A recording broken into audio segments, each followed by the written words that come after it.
Hey, what is up everyone? Welcome back to our YouTube channel. So for today's video, I'm going to teach you how to file taxes for Airbnb.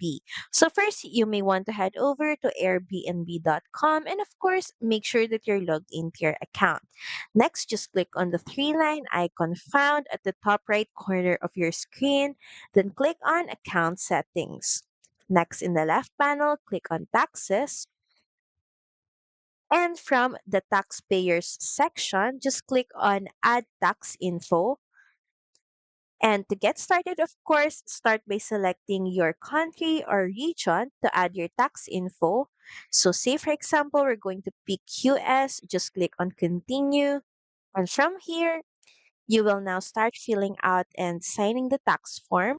First is of course, you have to select form.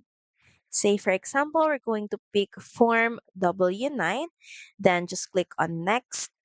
So from here, all you have to do is fill in all the fields, just enter all the details being asked, make sure that you enter everything correctly and accurately. And once everything is done, just click on submit.